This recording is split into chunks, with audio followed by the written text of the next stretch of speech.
Hi, Nikki. Sarah Jane Siegfried. I'm a member of Seattle Fair Growth and a housing activist. But I want to ask you to go a little deeper in a different direction.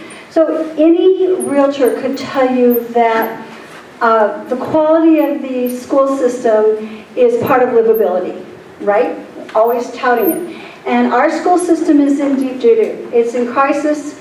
We are growing 1,000 students a year. That would be 2.5 grade schools. We don't have any money to build these schools in the current plan.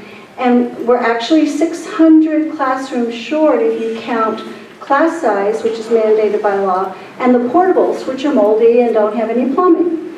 So where are we going to get these 600 classrooms? Well, the Growth Management Act says that it can be used for 4 things and 4 things only. And this is where we all need to clear up our concept of impact fees. Impact fees can be used for schools, parks and open space, roads but not transit, and fire safety. And we had just rebuilt pretty much all of our fire stations. That's fine. We passed a $930 million Move Seattle levy, so we funded pretty much the transit part and the roads. We separated our parks department so they have their own funding now, which leaves schools. Schools are the #1 use of impact fees, and our city does nothing and hasn't even recognized that it has this responsibility. What do you do? Thank you. One, I want to acknowledge when we talk about the separation of the Parks and the Recs budget, that's also not in an equitable process. So our recreation centers are really struggling, and those staff members are struggling, and they provide a very valuable service to our communities. I'm an educator, and I work at Washington Middle School with 6th and 8th graders, where I teach in a portable to 8th graders. And I work at Franklin High School, where I teach 11th graders. I've worked at Rainier Beach High School, Ocracoke Middle School, Grand Hill Elementary School. So I am in Seattle Public Schools on a regular basis. And I have seen firsthand how the $74 million deficit is going to harm our entire city next year. There are tons of schools that will not have paraeducators, which means that teachers who work especially with young folks who are within the special education program are going to lack having paraprofessionals in their classrooms, which is going to make their ability to educate that much less effective. Yes, impact fees should go to schools, and I will never support mayoral control of schools, but will 100% support partnership between the mayor's office and the school district. We have had multiple opportunities in this city for buildings to go to the school district, but because the school district lacks funding, they were not able to purchase those buildings. And when we have classrooms, we do need lots more classrooms. We also have schools that are completely underutilized and no one wants to attend them because they've never received the remodel they deserve, like Rainier Beach High School. And so how do we make the schools that are existing in neighborhoods accessible, but also a place where people want to send their children? I look at the Children and Family Levy. Right now, the way that we determine who we give money to is based on test scores. Test scores is not a fair or equitable way to determine how we distribute dollars to schools. We need to get rid of that. We need to distribute money to schools based on need. And schools that have PTSAs that can raise exorbitant amounts of money need to redistribute those funds to schools that don't have access to that kind of money in order for us to be equitable. Now that's not the city doing something, so I hear you on the impact fees. But also, that's capital budget, not operations. I hear you on the impact fees. I absolutely am committed to moving dollars into our school district. And it's not simply because our school district is struggling, and it's not simply because of realtors. It's the overall, if we look at our city with a public health lens, if our schools are failing, the other end of the school to prison pipeline is going to actually be very full. And that means that our public safety is at risk. So if we want to be dealing with those issues on the front end, then we have to invest in our schools in order to ensure that we don't continue to end up over here. Lower the class sizes. And lower the class sizes. This is where all of the mayors in this state should be lobbying at the state legislature, because let's be real, if you or I were in contempt of court, where would we be? In jail. The legislature right now is $65 million fine for not funding McCleary. And so as a mayor, I have a vested interest in seeing the state meet their mandated responsibility. And so I think the mayors of our state are failing and not getting together and lobbying at Olympia just like all these other folks do. Again, that's operations. We want to talk about capital budget. And I'm down to give impact. I am willing to move the impact fees over there and also willing to work with the district. I'm not going to take ownership over the district. That has failed in every single city that it's happened in. There have been numerous buildings that have been, here's the answer to that question. We have Jeff Bezos asking us to build schools in downtown to service his workers and their families. Jeff Bezos should then get civically engaged and help Seattle Public Schools build some schools. And as mayor, I'm more than willing to make that ask and ask Amazon and Google and Microsoft to be civically engaged in our city to ensure that their families that they want to go to school here can go to school here. But we do have a housing crisis and a homelessness crisis, and there's only so much money. We have to figure out how we move it around. One of my suggestions is that we rework our criminal legal system and stop spending exorbitant amounts of money on prosecuting people. Then we can move that into the capital funds. I really appreciate you being hard-hitting with your questions. With your answers. First of all, thank you for being an educator. I'm a volunteer tutor, and I know that the challenges. Use the microphone. Louder, please. Thank you. My name is Tim Scow. I've lived in Seattle all my life, and I see that we're going through an extraordinary period of cost increase around property. That includes property taxes, right? And my wife's parents are in Palo Alto, California, who went through a similar situation. And what they decided to do to address it was they froze the assessed value of the property at a certain time. And then they would reassess the taxable value of that property when you sold the house. So older people who were retired on a fixed income, for example, were no longer getting priced out of their houses because of the increases in property taxes. But it goes more than that. It affects renters because landlords are affected by the same thing. I have friends that have had to move because the landlord couldn't pay the property taxes to provide them the rent they could afford. So my question is, what would you think of an approach like that for Seattle? So first of all, we do have to take care of our seniors, many of whom are living on fixed incomes and are losing their homes because of the continued increase in property taxes. There are voucher systems that have worked in other cities that could be used to do that, to ensure that our seniors can stay in their homes. Those could also be used in neighborhoods where high populations of extremely low income people are not able to keep their rent up. We need a major market intervention strategy here in Seattle. I lived in a building just a few blocks from here where my landlord, who was like the last black landlord in the Central District on his block, was so afraid that rent control would go into effect before he could keep up with all of the various costs of being a landlord, that he just started raising people's rents as much as he could. And while I was angry about it, and as a lawyer, I was like, man, I can fight this. The flip side of it was, as someone who understands economics, I know he's just trying to keep his lights on, keep his ends being met.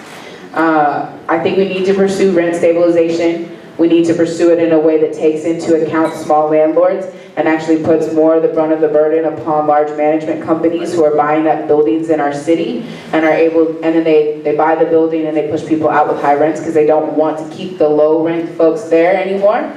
And we need to, sorry, your question is like? Well, it's specific to their approach. I mean, if you think of the implications to neighborhood stability and other things, they're very happy with it down there. So I was just wondering if people here have looked into their approach and how it works for them. I mean, I think there's multiple approaches we can take. And here's one thing that I want to say is, as much as I would love to be able to deliver every perfect answer on everything, because I know that y'all are voters, reality is when I get into office, I'm going to have a team. And I'm going to bring in a team of experts who will help direct the vision of how we do this well. Rent stabilization is an option. Market intervention strategies are an option. Voucher programs are an option. Incentivizing landlords who work with Section 8 tenants I think also figuring out how we change the background check issue. There are a lot of ways around looking at why housing is inaccessible. Rent is one of them, and we have to change our market. Our market's going to just keep going up if speculative capital stays in place and if our building doesn't increase. But also rent stabilization is currently illegal in our state, so we're going to have to make work towards moving towards that. No strategy is gonna do it all on its own. We actually need to use a ton of them. So you have, now you were too tall. So you have to be a mayor for all people. So I'm going to twist it a little bit. I'm kind of interested in hearing what you've heard from the developers, the real estate industry, the master builders, that makes sense to you and should be addressed. So there was a real estate group that met with some of our folks, and of the folks that were there, all but one of them were very supportive of my candidacy, even knowing my perspective on how much we want to ask of developers. I think real estate agents are very well aware of how unaffordable this city is, and most of them want to see more families be able to stay here. In terms of relationships with developers, this is about negotiation. And as in law school, what they teach you is when you go into a negotiation, you ask for your top, but you know what your bottom is. And we have to ask for our top with developers.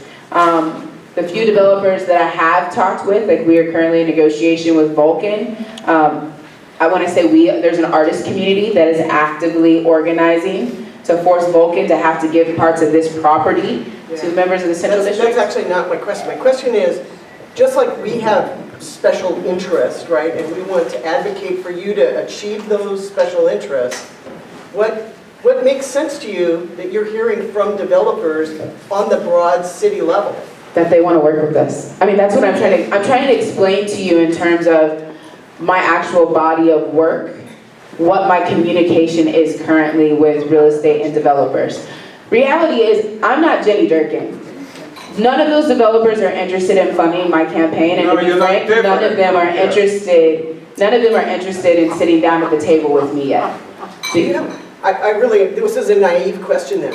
I thought you might have gone to forums like this sponsored by people who do forums and you got interesting questions and you heard different stuff, and I'm just looking for, because you have to help everybody. So what have you, I was looking for you to say, they actually have some good ideas and this is, you know. So we've been doing community listening posts in neighborhoods. We held one at the Fremont Abbey where 120 people came out and they shared their thoughts on development, housing. We've done 5 listening posts. We'll do 5 more this month where we're strategically sitting down with people where I literally don't get up and talk like this till the very end.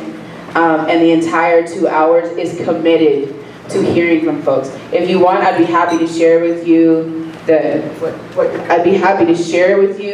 what we've collected in those meetings. I understand I have to be a mayor for all people. I understand that the first thing I have to do is listen. The first thing I have to do is ask a question.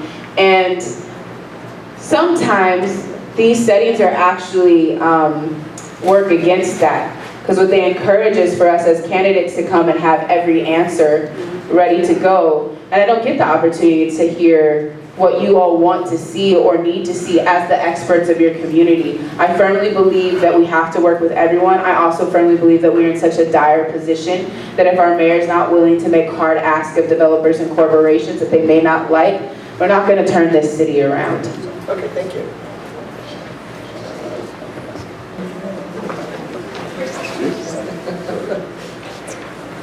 Yeah, I had a little rap, but that's okay. I'll save it for another day. Okay, so I want to say on the record, for the record, is that my name is Marguerite Richard, and I have been downtown for X amount of times too. It's been one sad occasion after the other. So Mr. Zimmerman mention the birth of land. I'm Zimmerman. Because he feels like there's no forum where we can really be heard, and the mayor is showing us. So she wants to be mayor. So I'm thinking like, okay, what would you do differently from this mayor? I think he has like 7 guards, so I don't know how much that's costing us. And the lady in the green stripe over there said that he's very impersonable. He does not connect with people. Okay, the average Joe Blow, like I'm used to talking to. So I guess the question of the day is, what would you do differently from what he's doing? Is that a good question, audience? Yes. Okay. Well, I'm not a career politician. I don't need any guards. I have been in the streets, in council chambers, in the schools, in the neighborhoods. I work in coalition with lots of people, not just folks of color, not just poor folks. I live in a 70.5% white city, so I work in coalition with white folks too. And you could call me a socialist, but really I'm about human beings. We live in a city that has prioritized property and profit over people for too long. And as someone who has been pushed aside as a human being in this city, like I said, I've moved every year for the past 5 years. There was a time when I moved 14 times in a 15-month period because I could not find somewhere to live. I am a queer woman of color, and I don't have any interest in separating myself from the public that I would purport to serve. It's about public service. And I've been with y'all at council meetings when the status quo has gone down. I've been one of the ones shutting down chambers, telling our council members it's unacceptable to run business as usual when you know that so many of us are under attack. So y'all know me.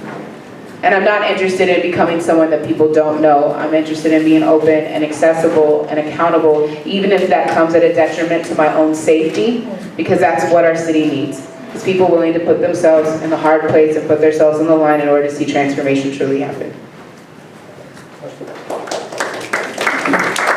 Hi. My name is Preston Hampton. I'm a member of Historical Centralia Arts and Culture District, one of those folks that's working with Vulcan to try to put some space together so that artists can afford to be around here. So my question is twofold. One, can you explain a little bit more about rent stabilization as opposed to rent control? I assume they're two different concepts, or are they just different words for the same thing? They're actually just different words. Okay, we do that every now and then. It seems like we cycle through appropriate words. You know, this is a little confusing. The other part is kind of what you were saying. You've been moving and you've been moving and moving, and you may not be typical. But what would your program do, or otherwise, what would you suggest happen so that people can own? Yeah, it's a great question. Ownership is a really important concept, especially for folks who have been disenfranchised from ownership for a long time.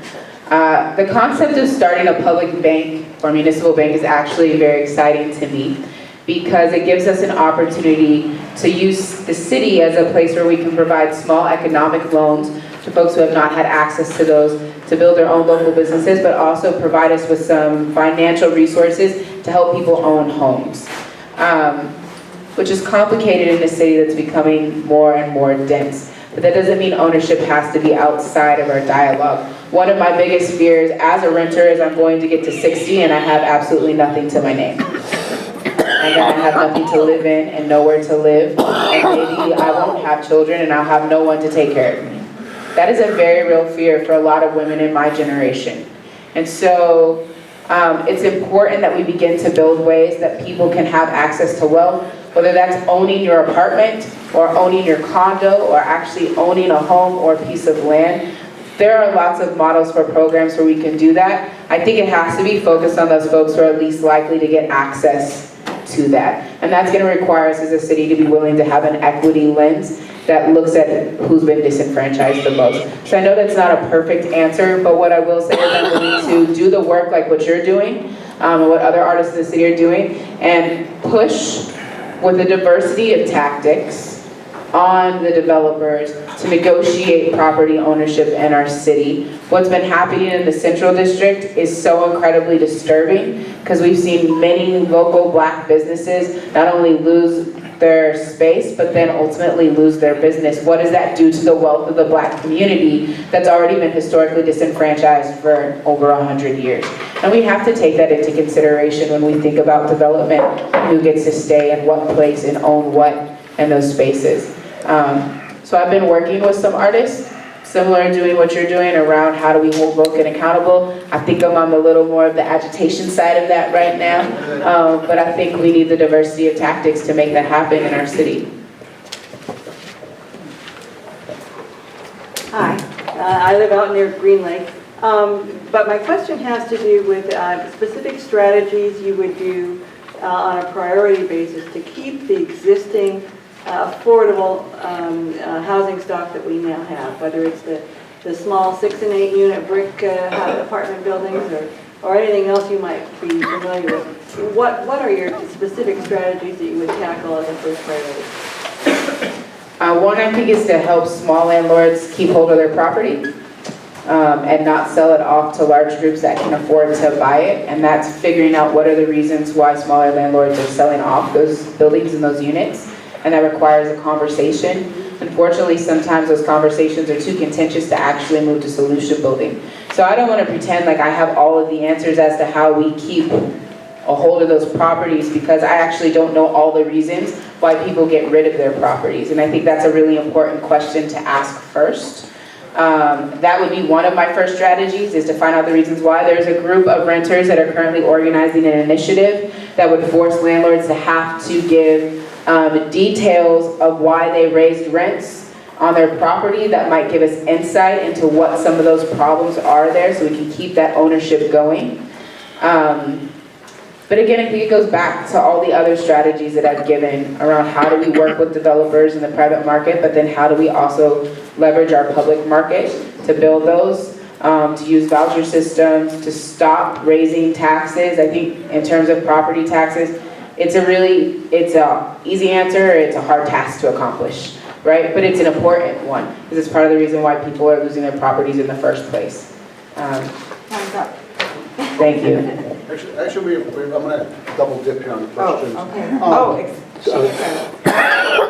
call it an audience question, then she'll do it. Two complaints I've heard about you, Nikkita, from other people. One is you don't have any management experience. So could you briefly tell us how you think you'd be able to manage the city, chief administrator as mayor? Secondly, you have your position on police staffing and the role of the police is often presented as Nikkita wants to get rid of the police. And I was wondering if you could talk a little bit about your thoughts on policing within the city.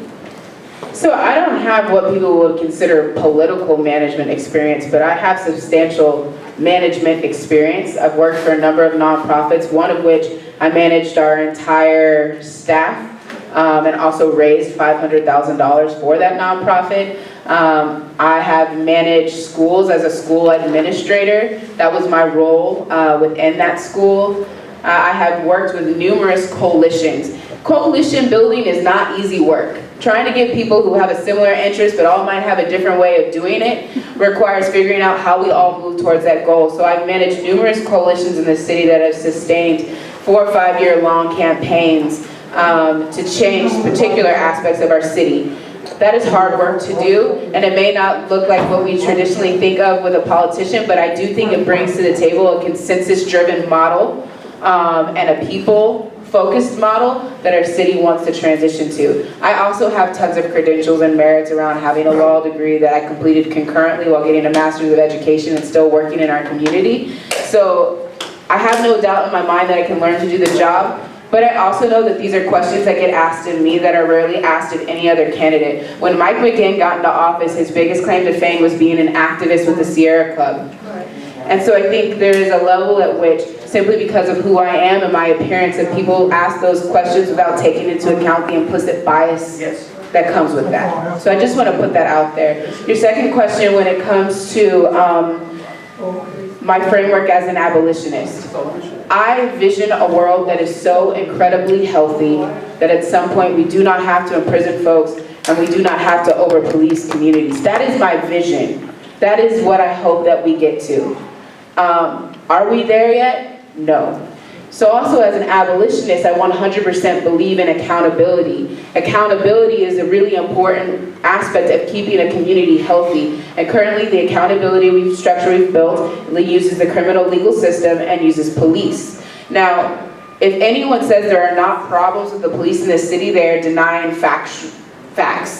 We are under consent decree for using excessive use of force, and having possible racial disproportionality. We have a youth detention center that, while it's decreased from 190 youth a night to 40 youth, it is still incredibly racially disproportionate. The same can be said at King County Jail. We have a Seattle Municipal Court that prosecutes charges like stealing electricity from the library when someone is homeless, that prosecutes people who couldn't afford to pay for the light rail. You get a $5 ticket, but then you get prosecuted for a $124 ticket that you didn't pay, and a warrant might get put out for your arrest. That is not only a waste of resources, but it's prosecuting poverty.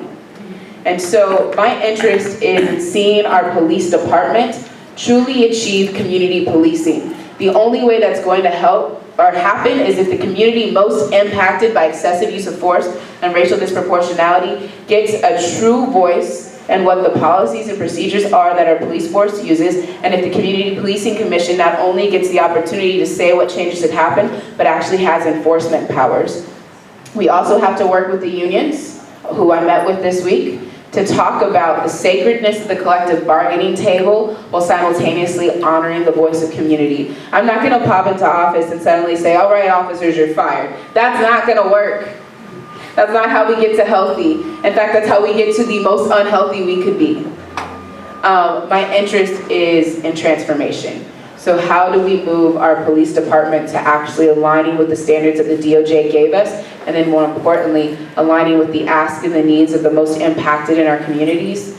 And that is Black, brown, and cash poor folks who've had to deal with excessive use of force and have not yet received justice on what transformation of policing in the criminal legal system in the city looks like. So presenting my view of abolitionism as if I want to get rid of police is to actually negate what my true vision is, which is that we get to the point of being the most healthy society where we do not have to over-police each other.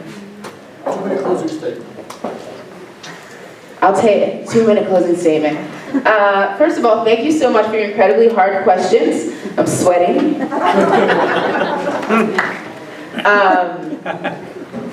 I do not envy the position you all sit in. In some ways I sit in it too, but I'm probably gonna vote for myself. Y'all have 21 candidates to choose from. And that is both a great thing and a challenging thing, because it means that people in our city are really stepping up to engage in the electoral process in a way that maybe we haven't seen in a long time. Which is both an acknowledgement that there is a problem here, but it's even more an acknowledgement that there are some solution builders ready to tackle it. I am 100% geared up and ready to go on dealing with affordability, on addressing our homelessness crisis, and ensuring that our education system and transportation move in lockstep with the sort of development we're going to continue to see in this city. I believe that that's going to require someone who is willing to draw hard lines in the sand, but even more, I think it's going to require someone who is impacted by it. I am the only front-runner candidate who is working full-time, who is a renter, and who is in regular relationship and a service capacity with community members. I understand intuitively, not just from a policy standpoint, what is going on in this city, because I live it every single day. And I am interested in partnering with all of our neighborhoods and partnering with our developers to ensure that we move Seattle to being a city that leads. We talk about ourselves as progressive, and often we are the first one to do things, but we don't often implement it in the way that our city deserves for it to be implemented, because we do things like the grand bargain.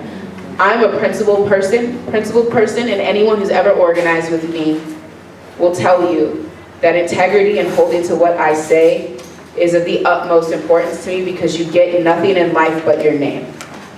So what I tell you I'm geared up to do is exactly what I'm going to try to achieve, but I'm gonna have to do it in relationship with you. So I'll continue coming and being present and hearing your hard questions, keep bringing them. I'm really ready to fight for a truly progressive Seattle with you.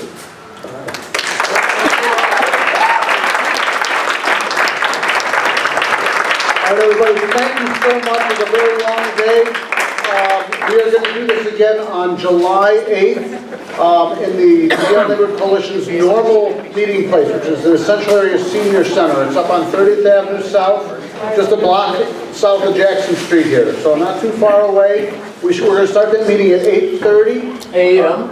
8:30 a.m. I'm sorry, sir. And more than you, trust me.